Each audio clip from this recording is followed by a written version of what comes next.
Welcome to day 89 of the New Way. I'll read Matthew 7 through 12. Ask and it will be given to you. Seek and you will find. Knock and the door will be opened to you.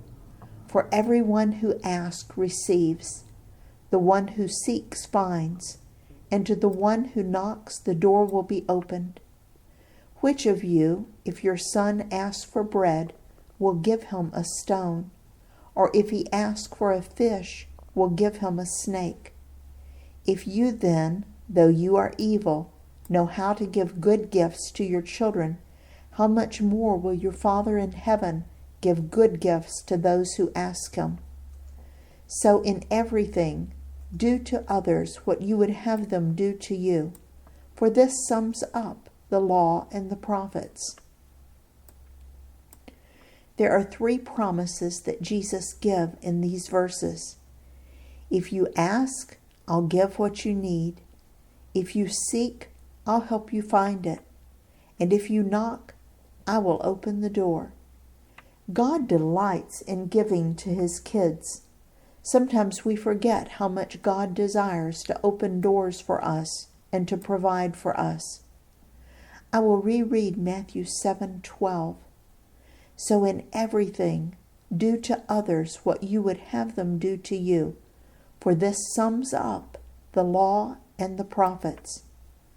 Why do you think Jesus says this in this section of his teaching? This verse is often called the Golden Rule. I believe that it is included here to remind us to treat others with his love. Remember the previous study about measuring out his blessings? Jesus is reminding us not to just focus on receiving blessings, but to also focus on being a blessing to others. Let's move on to Matthew 7:13 and 14. Enter through the narrow gate, for wide is the gate, and broad is the road that leads to destruction, and many enter through it. But small is the gate, and narrow the road that leads to life, and only a few find it. Jesus isn't talking about being narrow-minded or small in our attitudes, but he is making an important statement. I remember talking to God about this when I was in high school.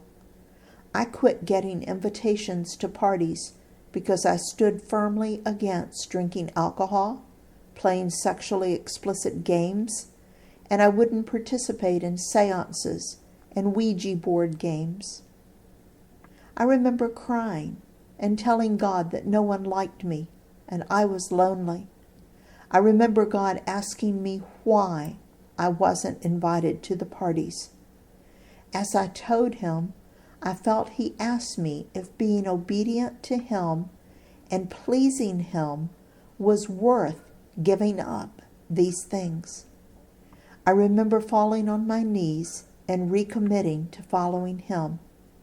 I remember telling him that my desire was to walk in obedience before him, even if it meant being forever lonely. A few years later, God brought a young man into my life. He was a new follower of Jesus and shared my determination to be obedient to God. I helped him to grow as a follower of Jesus, and he helped me to stand firm in my faith. Together, we weren't lonely. 3 years later, we married. Jesus makes it clear that following him is not something that the crowds will choose to do. It is often a lonely, solitary journey. What is the promise we are given in Matthew 7:14? I'll read it again for you.